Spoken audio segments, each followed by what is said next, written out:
Israel may launch unilateral military strikes against Iran if Tehran crosses the so-called ballistic missile red line, according to a major new report from defense sources.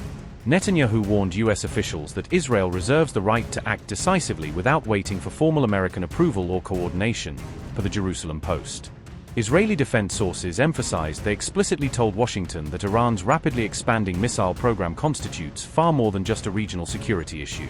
Prime Minister Netanyahu is deeply concerned that Iran's advanced missiles could enable devastating strategic attacks directly threatening Israel's population centers. In recent weeks, Israel held urgent high-level exchanges with top U.S. military commanders and intelligence officials to coordinate threat assessments and response options. During these classified meetings, Israel reportedly presented detailed operational plans specifically designed to systematically degrade Iran's entire missile infrastructure network. These aggressive plans reportedly include precision strikes targeting Iranian missile production facilities, sprawling storage hubs, and critical manufacturing sites across the country. Israeli defense officials stressed they maintain continuous 24/7 surveillance monitoring all Iranian missile activity through satellite imagery and signals intelligence. While Iran has not yet crossed this critical threshold, Israeli military planners believe the strategic tipping point is rapidly approaching in coming months. One senior defense official boldly described the current volatile period as presenting Israel with a rare historic opportunity to neutralize existential missile threats. Israel firmly believes Iran may currently be most vulnerable to absorbing a major preemptive blow against its nationwide missile production and deployment network.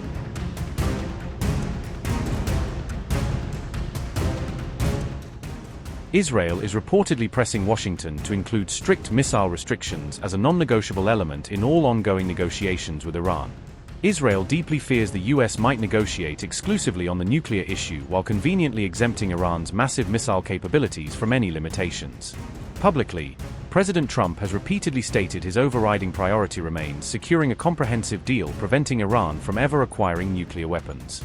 Iran has categorically rejected any ban on uranium enrichment even for civilian purposes and flatly refuses to discuss curbs on its ballistic missile development. Israel's greatest existential concern remains that Trump may ultimately focus solely on resolving the nuclear issue while treating missiles as a secondary concern. This approach would effectively legitimize Iran's entire missile program, leaving thousands of advanced systems primed to target Israeli cities in future wars.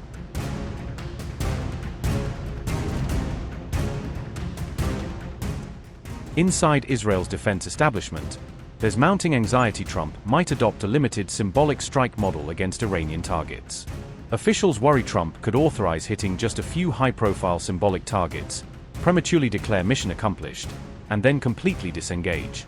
The U.S. conducted similar limited airstrikes against Houthi targets in Yemen back in 2025, before striking a hasty truce that left their major capabilities untouched. This strategic calculus will dramatically shape Netanyahu's upcoming critical Washington trip, where demanding ironclad Iran missile curbs is expected as his top priority.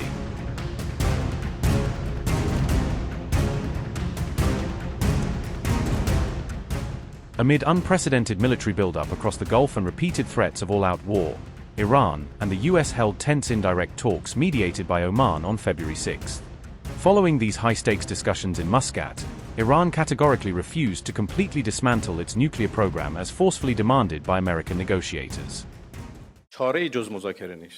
There is no alternative to negotiation.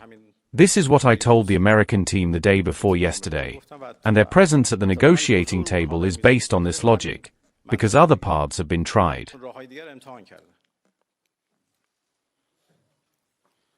Negotiations will bear fruit when the rights of the Iranian people are acknowledged and respected, and we can exercise them. We do not need anyone to recognize our rights. Our rights are established, and our rights exist. We want our rights to be respected. Even now, their military posture in our region does not frighten us. We are a people of diplomacy, but we are also a people of war. We are a people of war, not that we seek war. In fact, we are a people of war. We are ready for war so that no one dares to fight us. We are a people of diplomacy. After all, we are a people of logic, because we have words, we have reason. And if they choose the path of diplomacy, we will walk that path. If they speak to the people of Iran with respect, we will respond with respect. If they speak with force, we will respond with force. We have encountered a new phenomenon that has transformed all principles of international rules and law. What is that phenomenon? It is the theory introduced by the President of the United States, Trump, at the beginning of his term, that he would govern by the theory of peace through force. Becoming stronger for us is like an obligation to me. And one of the secrets to becoming stronger is resilience. It means you can stand up against pressure. If they bring their fleet around you and you immediately say, "Okay, fine, what do you want? Come and take it," then you're finished. And there's no telling how far that retreat would go. Fear in these circumstances, in my opinion, is a deadly poison. If you become frightened and retreat, or if you compromise as some suggest, such compromise, I believe, knows no end. Therefore, if you ask me what our greatest challenge is now, it is the challenge of resistance. This resistance rests on the shoulders of the armed forces. It rests on the shoulders of the government and the capabilities of those who must provide economic strength for the country and livelihoods for the people. And it rests on the shoulders of a diplomacy that can keep the flag of the Islamic Republic aloft on the world stage.